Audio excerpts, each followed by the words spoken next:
Hi, everyone. Welcome back to PlayStation Live from E3. I'm so excited to be joined by David Cage of Quantic Dream and, of course, Ryan Clements. And we're here to talk about Detroit Become Human. Now, I just played this demo last night at the Expo. I got to play the hostage demo, and it's a super intense demo. It is. Yeah, I really enjoyed it. We got to see a little bit about it last year, and this, I think, just kind of built on it. So walk us through a little bit about the Android technology that we get to see and how it's kind of taking over. Well, the game takes place in the near future, about 20 years from now, and it's a world in which technology has made possible the creation of androids that move, speak, behave like human beings, but they are treated like objects. So in this game, we're going to control 3 characters. Kara was the woman we introduced a year ago, and at last E3 we introduced Connor, the Deviant Hunter. So last year it was just showing a video, but this year it's fully playable, as you can see, and people can play it on the show floor. And we introduced our 3rd character called Marcus, played by Jesse Williams at the last press conference yesterday. Oh, it was Jesse Williams. Malik called that out, and I was like, I don't know, don't ask me. All right, Malik, you were right, just for the reference. Anyway, all right, continue. I'm sorry, David.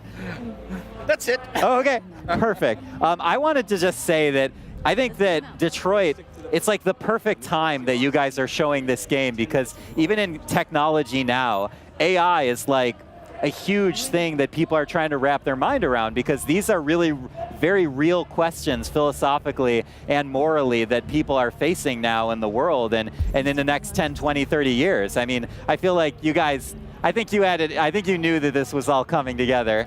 You built it right into the story. Yeah, right. Well, I was not the first one to see it. I was really inspired by a book called Singularity is Near by Ray Kurzweil, where he described this future in which, human intelligence doesn't evolve much, but machines, they have an exponential curve in how they progress. So there will be a point in the near future where there are 2 curves we're going to cross, and they will become more intelligent than we are. And what if, beyond this point, they will start to feel emotion and start to want rights? How will we react? What will we do about it? And that's a very interesting question, and it's fascinating to me, especially because I think this is going to happen. It's not sci-fi. The question is only, is it going to be 20 years from now, 40 years from now? I don't know. But there will be a point in the near future where this is going to be the case. Now, David, I know you spent a lot of time on the script. I think it totally shows just in the little pieces that we've been able to see. How, from a writing perspective, did you go about writing all the different replayabilities? Because based on different choices you make, the game changes over and over and over again. I can't imagine how long that script was and all of like the, option B, option C. I have the same question. Yeah. Well, actually, I'm writing this kind of scripts for nearly 20 years, so I have some experience, but I must confess that Detroit's been by far the most complex script I've ever written. And it took me 2 years, which is quite unusual for me. It's a very long period of time. Final script is about 2,000 pages. It's really huge. And yeah, I mean, in comparison, a film is about 100 pages. This is 2,000 pages, so you can imagine, I mean, the amount of work, all the dialogues, all the conditions, and the different branches in the tree structure. It's been really a nightmare to write, to be honest. I appreciate your honesty, though. Yes, we thank you for the beautiful nightmare. Yeah, how do you try and find the focus? I mean, how do you always direct things back to the story that you want to tell? Well, the thing is that there is not one story that I want to tell. There are many stories that I want to tell, and I just try to create this narrative space. It's a little bit abstract, but I create a narrative space in which the player is free to evolve and to tell his own story. So you cannot tell any story in Detroit. There is still this narrative space over there, but you can really build your own story based on your actions and face the consequences of your decisions. Did you actually go to Detroit and do research there? Because Detroit itself feels like its own character.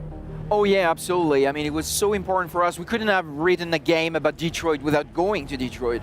And of course, we visited the empty factories and the empty churches and all these things that people can see on the internet. But at the same time, we saw some amazing places. I mean, there is in Detroit one of the most amazing theaters that I've ever seen. It's called the Fox Theater. It's absolutely beautiful. And there are many places like this. This city is really fascinating in that sense that it's been so big and so successful, and it went through hard times, and now it starts to rebuild. it's a very interesting story by itself. So for me, it was obvious that my story had to take place there. And how much of a hand do you have kind of in the artistic and stylistic and tonal direction of the game as well? Because just everything seems to light up on screen when you're looking, especially at the the Connor demo. Because, well, first of all, we can talk about how stressed out I got during that demo, but we could save that for later. But I mean, how do you kind of keep your team guided and enhance their ability to tell that vision? Well, first of all, I have a very, very talented team, very committed and fantastic people working incredibly hard. So my role is more like a guide to see, okay, we want to go in that direction, but how we need to get there, I mean, they know better than I do. So they do a fantastic job, and if the game looks great, it's thanks to them. So you don't program the whole thing?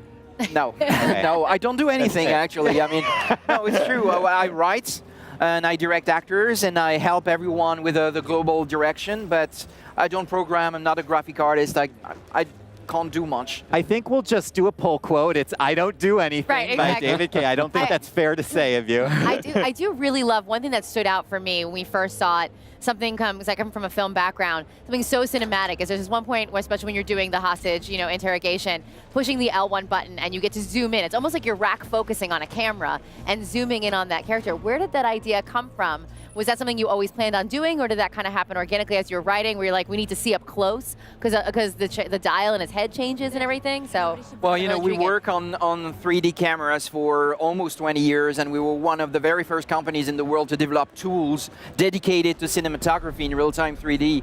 So we have developed over the years some experience about how to play with cameras, and I think Detroit is a very important game in that aspect for us, because it's one where we try to merge better cinematography and interactivity.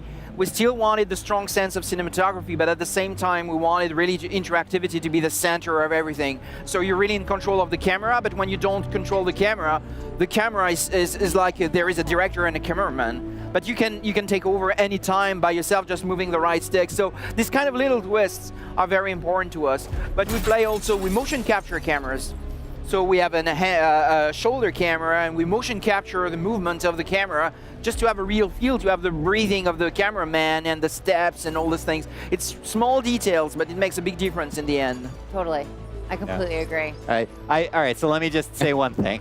The hostage negotiation, it's just rife with tension all the way through. And I was actually telling Malik earlier in the day, one of our other hosts, when you become a parent, it changes the what's at stake in that scene. And I know that you are a parent as well, and writing that sort of scene where a child's life is at stake and the tension is just racked up really high. I mean, how do you kind of play with that emotion but still keep it kind of in line with the story that you're telling? Well, it's a lot of work, and to be totally honest with you, the very first version we had of this scene, the little girl was older. She was maybe 16 or 17.